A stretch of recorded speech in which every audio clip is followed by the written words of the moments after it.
Hi, thank you for joining us today. I'm Carrie Stevens, the editor of 24/7 Magazine.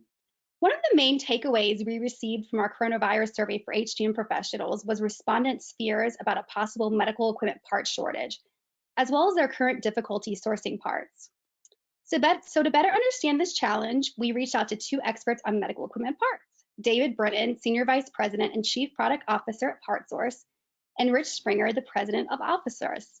Thank you both for being on this webinar. And my first question is, how is the COVID-19 pandemic affecting business at your company?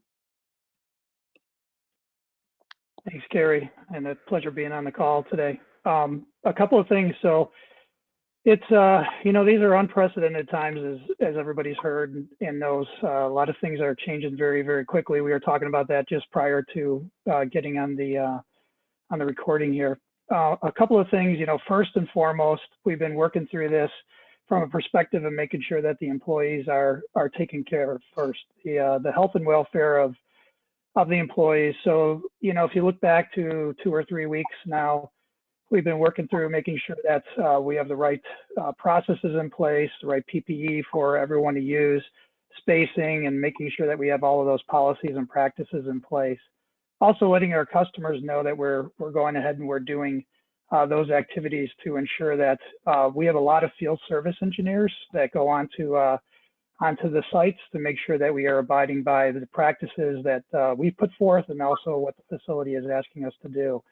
So it's disruptive to say the least. We have some of the workforce working from home, and then others are still working in the facilities. So from an AlphaSource perspective, we're still working in all of the facilities. They're producing parts, as you know, and some of the other services that we provide. So there haven't been any disruptions to date. We're still going forward and monitoring that on a daily basis. We have this COVID-19 task force that meets on a daily basis. So from that perspective, we're still going. From our field, our technical services piece of business that we provide, where field service goes in, we are seeing some disruption there. As everyone knows, we've started moving from where the mandate came out that all non-essential services will be shifted over to the essential services. It is beginning to have an impact on us. We are seeing a decline in that activity. Mammo, BMD, some of these other product lines.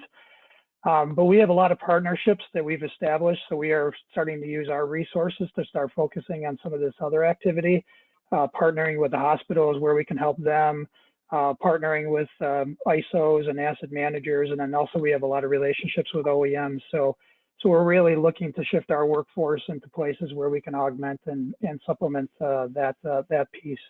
But from a parts perspective, we are actually working overtime and producing. We produce quite a large quantity of medical batteries, or we assemble them, I should say. We're still working overtime and still going to meet the supply. The demand that's out there in the marketplace right now. Thanks. Yeah, that's great.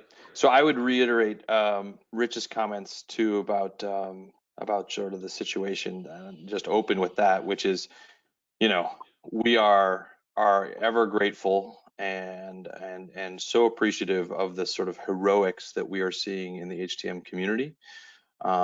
This is, to use Rich's word, unprecedented, and it's affecting everybody, our families and our daycare and our businesses. We've got so many people in the United States working from home for the first time ever.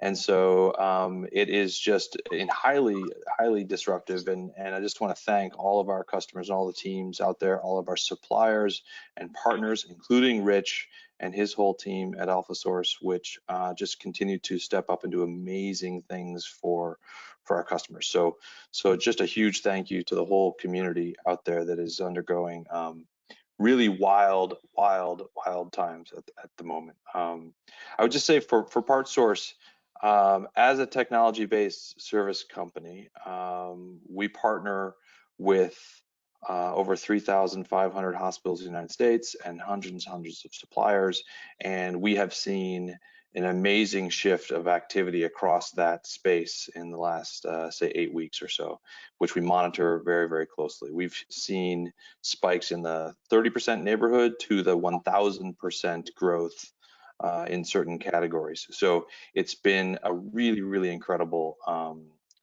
24/7 activity for our whole team.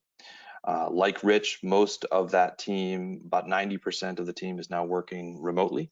We maintain a core staff at our headquarters to populate portions of our command center there, and then have multiple daily stand-ups throughout stand-up meetings, that is, throughout the day to coordinate activities across teams. And our customers look at us for sort of a holistic solution across a whole wide range of products and services, from equipment to parts to depot repair to service, and we are seeing that all of those are spiking. All of those are surging in different ways. So our goal is to provide seamless service. Sadly, this pandemic, this horrible pandemic, sort of shines a light on our business model, in that we have these incredible relationships with our customers. We have these incredible suppliers and partners like Rich and AlphaSource, and on a daily basis, we're seeing people ask for the full breadth of what we have to offer, because this is something they've never seen before, and so they want to come to and partner with supply chain partners, not just PartSource. It's not just about PartSource, but with people who can holistically take care of them from soup to nuts, if you will, across multiple categories, and who are doing unnatural and creative things to help them stay in business and up and running. So that's something that we thrive in, and just we're really appreciative of the opportunity to help our customers. Thank you. And in 24/7's coronavirus survey for HTM professionals, 28% of respondents said they are experiencing slight difficulty sourcing parts right now, while 5% said they are experiencing significant difficulty, since a lot of parts are made in China. And a further 55% said that while they're not experiencing difficulties yet, they do expect to in the future. And as a company in the parts sphere, what do you want to say to that? What is your professional response? Yeah, so around the parts piece, and when I saw that the data originally, it's right in line with what we're seeing. We're monitoring the supply chain on a daily basis, if not more, more than a couple times a day.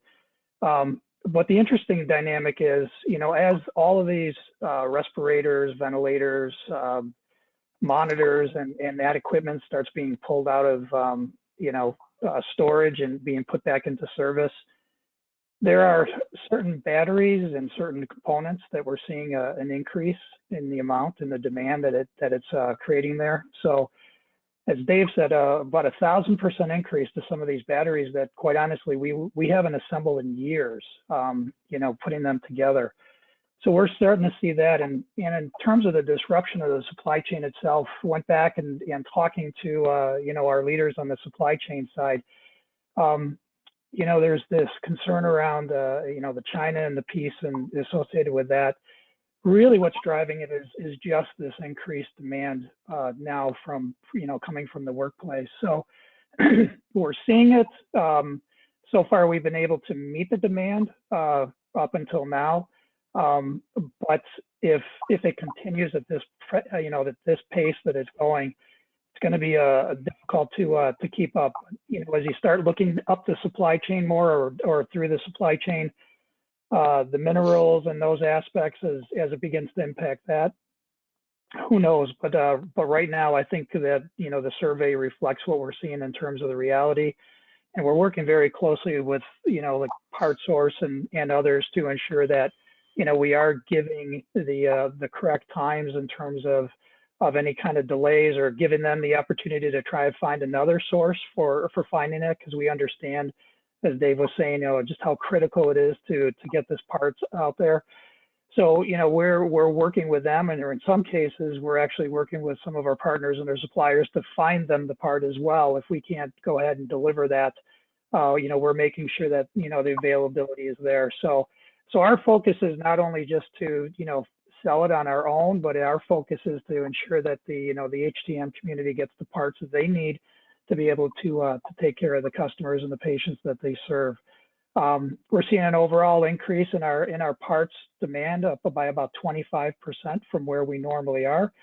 And it's interesting when you look at the statistics. So month by month, we're seeing an increase. And then in the last 2 weeks, we see this steady increase as well. So, I think that's going to continue until we get to, whenever the curve is flattened, whenever that might be. And then, a continuation for months going out after that. So we're continuing to work with our partners down the supply chain to ensure that we have it open and available to our partners and direct customers. That's great.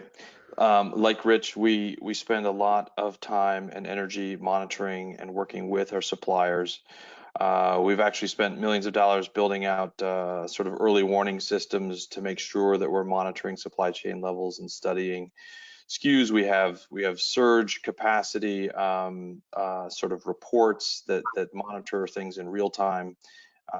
And sort of supplier surveillance reports that we also look at on a daily basis, dashboards across all of our SKUs, across all of our suppliers, across all of our partners, and across all of our customers. So in a real-time way, we are tracking each of these surging categories and making sure that we're having proactive conversations with our customers. So I thought your numbers in your survey were actually fascinating in that they're on point, I think, with some of my observations and a little bit off in other areas. What we do with our data is we turn it into a daily set of actions, whether it's proactively stocking in our own warehouse or communicating with our partners like Rich about what we're seeing coming down or what we're forecasting will come. We're making sure that we're getting ahead of the curve every day, and that's what our job is.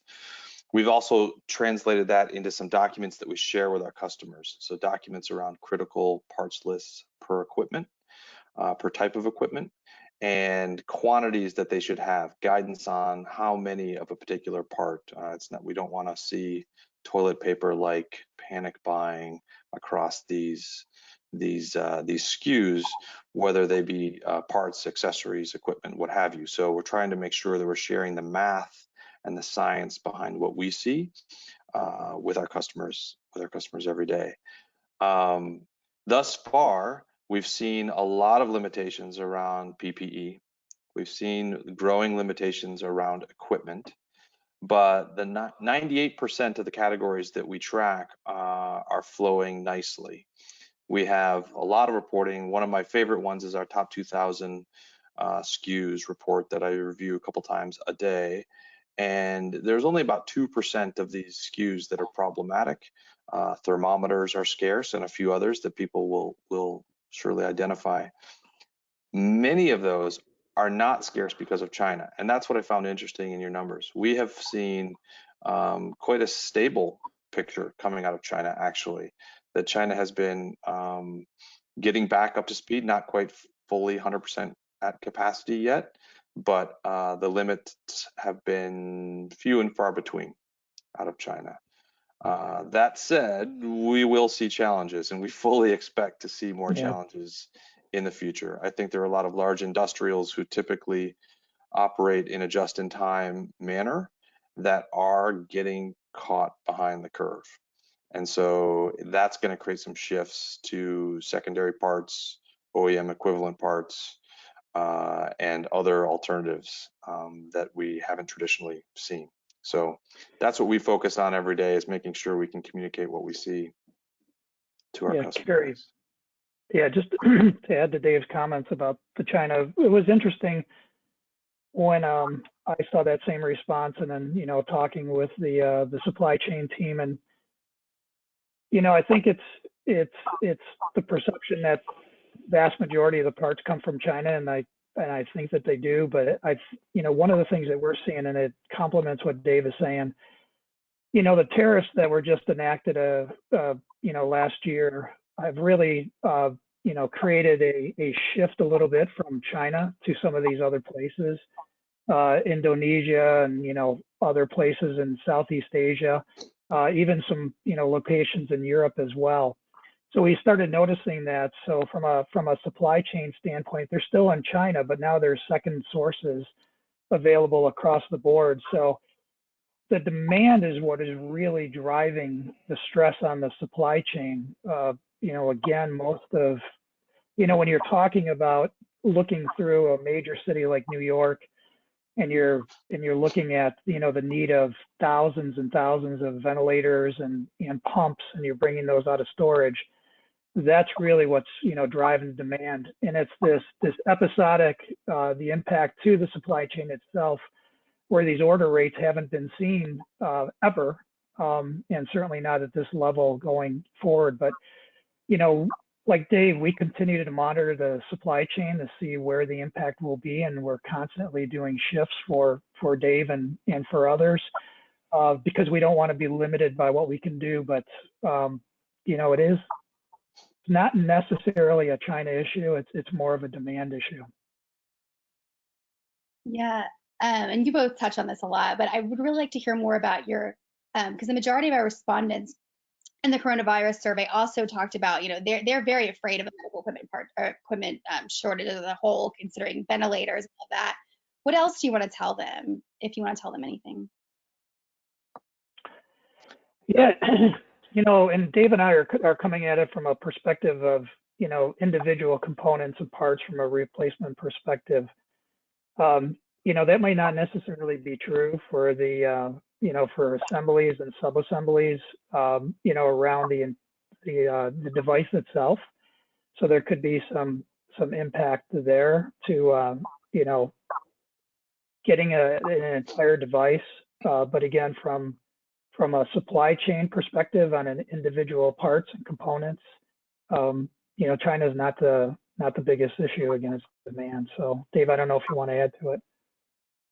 No, I think you're right. I mean, I think from the perspective of China and as it relates to equipment, Rich is spot on. I think within the equipment markets in the United States, what we're seeing is is clearly what's been published, right? Ventilators.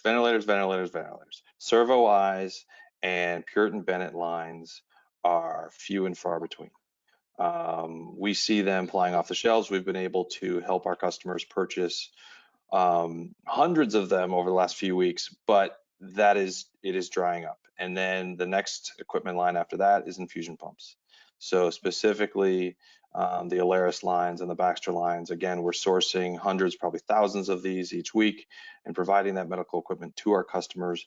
But it is not from the OEM. It is from certified, tested, harvested, and refurbishers out there, because it is really the other stuff is gone, to put it mildly. And now we're starting to see shifting into patient monitoring. So specifically the Philips and TeleVue lines and GE lines in particular. But I would say, in addition to that, what people need to think about, and I would encourage the readers to think about, is a holistic life cycle approach to the equipment that they're purchasing, right? It's not just the pumps or the monitors, it's also the PM kits, it's also the batteries, to Rich's point. It's the O2 sensors, it's the filters, it's the medical fittings that go along with it that you will need 3 months from now, or 6 months from now, or 2 months from now, given the fact that you're going to put it through 3x or 4x its normal daily paces. And so thinking about what you're doing, it would be my advice and guidance for the readership here, across your assets, top to bottom. And so anyway, more detail if you want, but that's the sum of it. Okay, and I guess my last question is, and you've touched on so much and been so helpful, but what else should our readers know about the state of the medical equipment parts market? I think it's a lot of what we've talked about.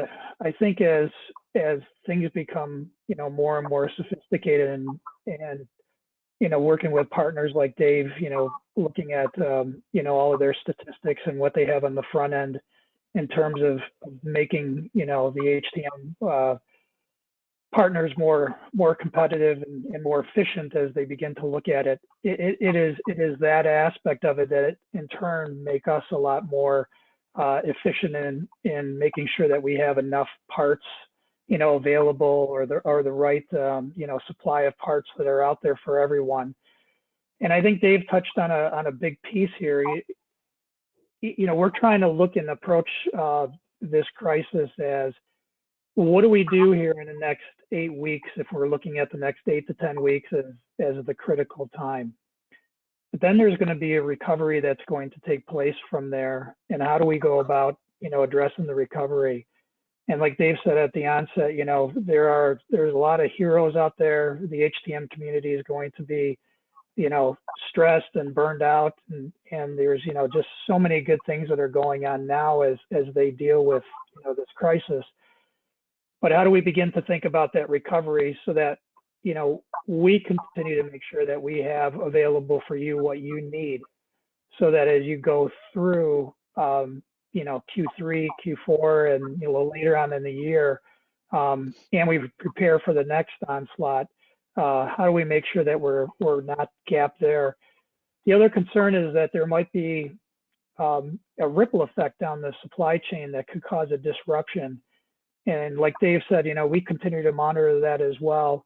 We'll communicate with our partners and our direct customers and ensure that they know that.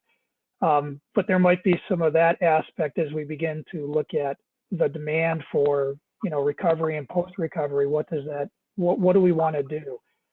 And that's a key piece as we begin to just making sure that the supply chain is there to meet the demands of the rest of the year and even into next year. Because there is going to be this back order element and this pent up demand, and just going ahead and relieving that as we go forward. Yeah, those are good points. I would say for a good portion of the readership here, they haven't had a full-blown epidemic in their area just yet, and so I would say there's still time. Anticipate, plan ahead, study your peers, look at what's happening on the coasts. Study your asset profile, make sure you have a good sense of how you're going to rotate your staffing, how you're going to create and stratify your teams so that you can, assume that some of them will catch the virus, if you will, and you're going to have to adjust on the fly. And when it comes to supply chain and parts specifically, I think it goes back to my comments around looking holistically at your operations and at your equipment, making sure that you think about the accessories, the supplies, the hoses, the PM kits, the filters that will need to be replaced, and work with suppliers and partners out there who will help you think through that in a quantitative way so that you know exactly how to spend your scarce dollars. And then along with that, make sure you're thinking about how to free up capacity. Not only will you likely expect staffing shortages due to the virus, but your teams are going to be they're going to be needed elsewhere. They're going to need to be triaging situations and serving clinicians, and so when it comes to PMs or other things, think carefully about how you spend your time. There are a lot of external labor solutions that you can employ that can help bolster your team. And now is the time to start thinking and planning ahead so that you know how to pull those triggers when that happens, if that makes sense. So yeah, and then I would just say, as Rich said, when we exit this thing, we will be in a new normal. I don't think we're going back to the same old world, right? New disinfection standards, new staffing standards, so more to come. More to come. Look forward to talking again in the future. Thank you so much, David, Rich, and thank you everyone for listening. I hope you all learned as much as I did, because I definitely did, and I hope you all have a wonderful day, and thanks again. Thanks, Mary. Take care. Thank you.